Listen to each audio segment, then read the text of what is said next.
Okay, we're going to talk today about door handles.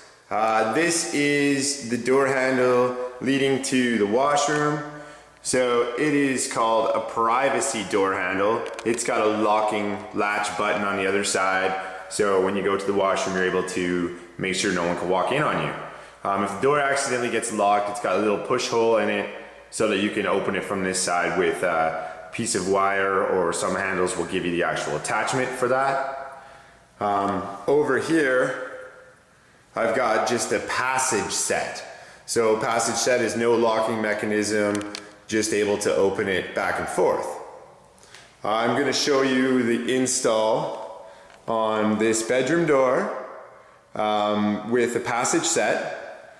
Then I'm going to go through the install of a deadbolt from the front door, a locking handle for the front door, and just a couple quick things about door hardware and any hardware.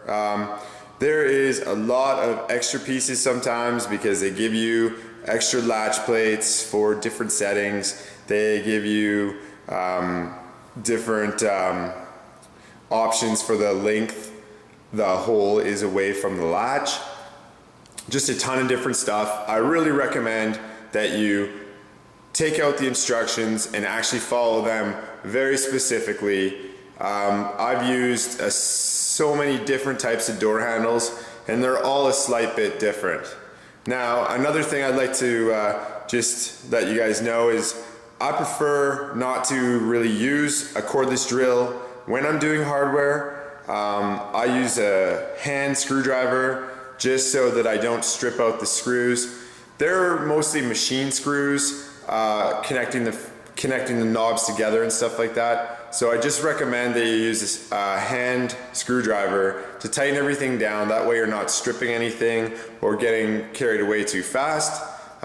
Installing the latch plate is a little different story. Again, that's more of a wood screw, unless you're doing metal doors and hardware where it might be a machine screw. So if it's a machine screw you're using, I suggest to stay away from the power drills. If it's a wood screw you're using, use the drill. So let's take a look at the first install we're going to go through on, and that is the interior passage set on the bedroom door. Hi, here we are in the bedroom, going to install this passage door set. You can see that this was a pre-hung door, so they already have done the hole for me in the end for the latch, and for the knob, the other hole, and as well as done the prep for me for my latch plate. So if you're using doors that don't have the prep done already, there is a great amount of jigs that you can buy, little package kits that have the right size hole saw and the right size bit to go down through the end to create the latch hole, and you just have to purchase one of those, or you can follow the guidelines that are in your instructions. Just buy the appropriate bits and freehand drill them. So if you're good and experienced with drilling, you'd probably be fine without the jig. If it's something that's very new to you and you don't want to wreck it, pay the money for the jig, and if you got more than one door, it'll be useful right away. So with this door, this style doorknob that I'm doing, I've got a latch plate here that's got a permanent plate, square plate, that has to be recessed into this door. So I'm just going to take you through those steps and then finish off this handle. So I'll begin by sitting this inside in its approximate location, and I'm going to use the screws and hold it, even though it's going to be bumped off the surface a little bit. I just want to hold it in its exact position before I mark out the notch to recess the plate.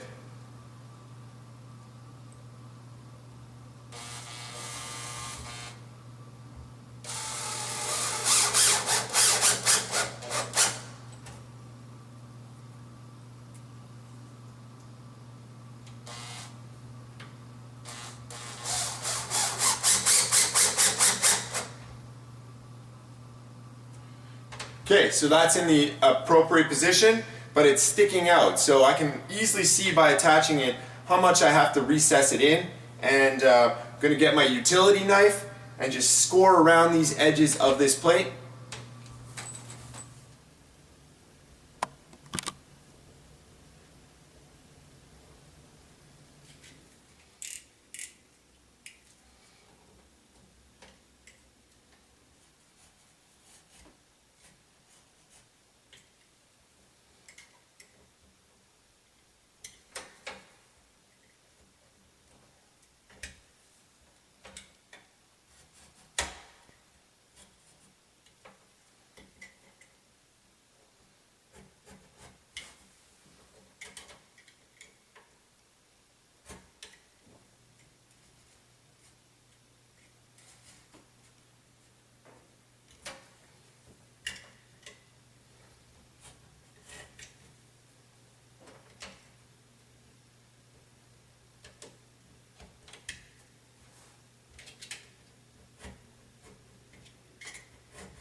so I've utility knife all the way around this latch. You can see that I was being very cautious not to overcut at the corners. Start at the corners, make your impressions exactly where they line up, and then work on heavily cutting after you've got the lines established. Now, I'm going to try to cut this down to the actual depth that I need to recess it. That way when I use my chisel, I've already got it kind of pre-lined around the perimeter, and it should just pop right out.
Okay, now I've got my perimeter established. I'm going to use a small chisel and just use the flat edge of it to your line and give it all one tap around on the original line that you followed with your utility knife.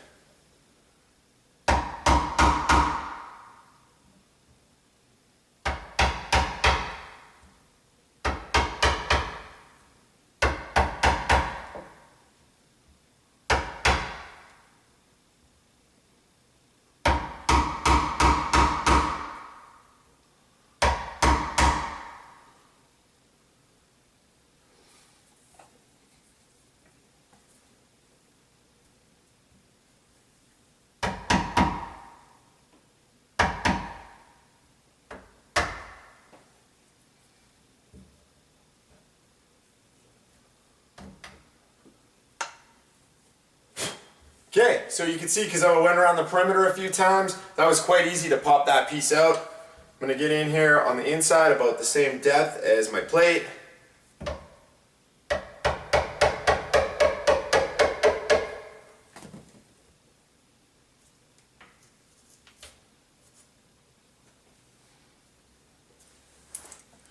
Just stick it back in for a dry fit.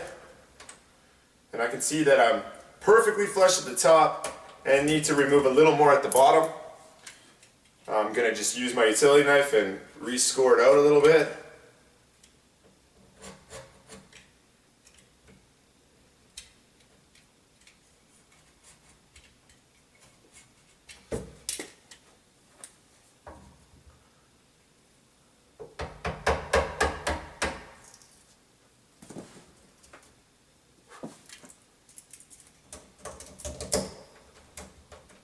Alright, that's perfect. I'm just going to re-put my screws back in.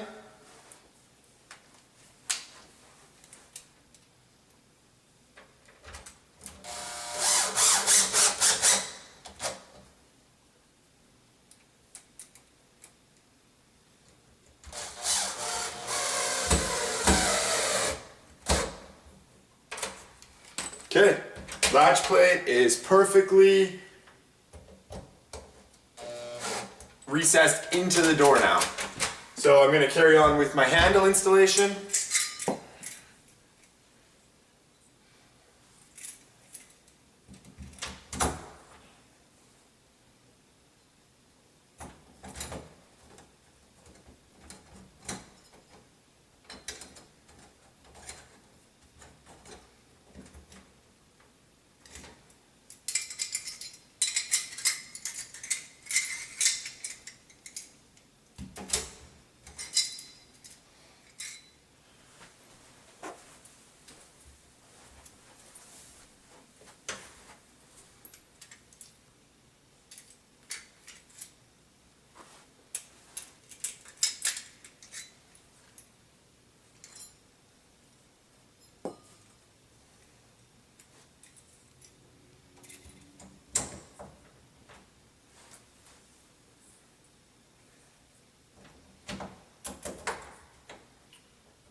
Okay, so when I'm choosing which side to put in, either this way or this way, I generally choose to leave the screws to the inside of the room whenever possible. On a privacy handle, you're forced to whichever way the manufacturer has put the button latch on, but when you've got the choice, try to keep your screws to the inside of rooms so that like the living room or the great room that's on the other side here has a nicer, cleaner look. So now I've got my handle positioned through the latch plate.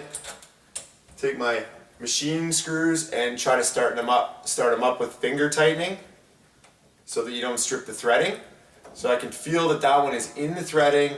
It's turning in quite easily.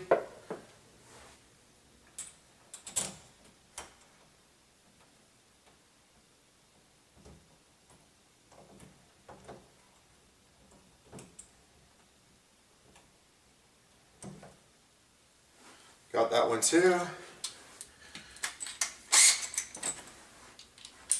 Now, with some of these handles, they'll have the option to pop off the knob so that you can screw this in. I will just keep going with my fingers until I'm at the very end, and I'll just use my screwdriver kind of on the angle, very slowly so that I don't strip the screws, or mark up the handle, tighten it up, and that should be good enough for completing the handle.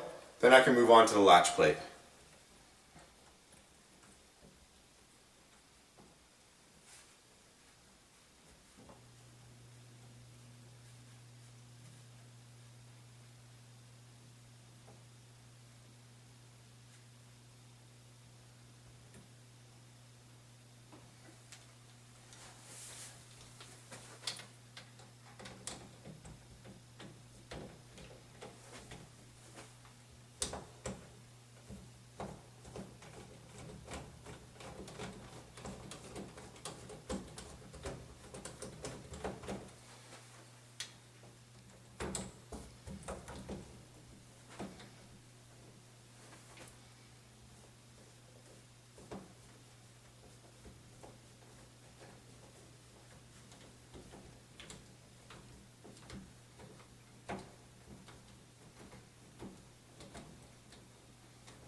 Okay, now that I've got both sides fairly snug, I'm going to test the handle itself just to make sure that the latch is moving freely. If you over tighten these screws, sometimes it will cause your latch to stick, so you just got to remove the tension on one side or both sides to relieve the latch so that it can work. Now when you're tightening these screws up, you want to just get like finger tight on both sides and then work them independently. So this latch works great, but I can tell the knob is a little loose still. So I'm just going to start by giving it like a half turn at the top, half turn at the bottom, and kind of work it back and forth until I got the appropriate hand tightening on this knob. Which I think there it is. Nice test. I think I'm ready to move on to putting the latch plate in. Then once that's done, I'm going to probably paint these doors. Also, it's a nice idea to do your hardware before the painting starts, just so you know that all your holes and everything are in the right spot. It would suck to have the door all painted, put the latch on in the wrong area, and then still have a patch to fill in and fix all up again by painting. So whenever possible, put your hardware on, take your hardware off when you got to paint, and put it back on after, or mask off around the areas. Okay, got the doorknob installed on the other side. Again, this is a pre-hung door, so my prep was already complete to recess this latch plate. It's going to fit exactly right into the recess that they created at the factory with this door. If it is not done at your place and you're needing to recess this latch plate as well, after your doorknob is in, it's very simple to see through the crack where the exact latch is hitting against the frame. You can even see here it's leaving like a faint black line from just opening and closing it. So what I'm going to do is I just simply have to stick this in and screw it down, but if you need to, screw it down like I did the other end of this, like where the handle is, screw it in position, follow it around with your utility knife again and chisel it out, or use a router if it's an earlier stage in your job and you're not scared of getting a mess everywhere, or if you're making your own frames, get the jigs to use a router to do all your own hinge gains and your latch plate gains before you even build the door frame. So it really is just what your skill level is at. Fairly easy to buy a pre-hung door, install the hardware when everything's already done. Quite a bit more difficult to buy a slab door with no prep done, buy stock frames and recess and do all your own stuff there. So whatever level you're at, you're going to just proceed that way.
Okay, so you just watched me finish install for a deadbolt and a lock set for an exterior door. Some differences here are that I didn't have to put the latch plates in. This exterior door came with manufacturer latch plates already installed. Now these are really nice latch plates. That being said, there's an adjustment that I can loosen these screws and recess this tab so that I can create a tighter seal with my exterior door. So really nice handy thing to have. If you're having problems with air leaking around your exterior door, you might want to see if you can make an adjustment with this. I tend to leave them a little heavier in the winter time so that it's sealed tight. Makes deadbolting quite difficult though, because you got to pull the door in to latch it down. But in the summertime I will relieve it a little bit so that it's easier to open and close.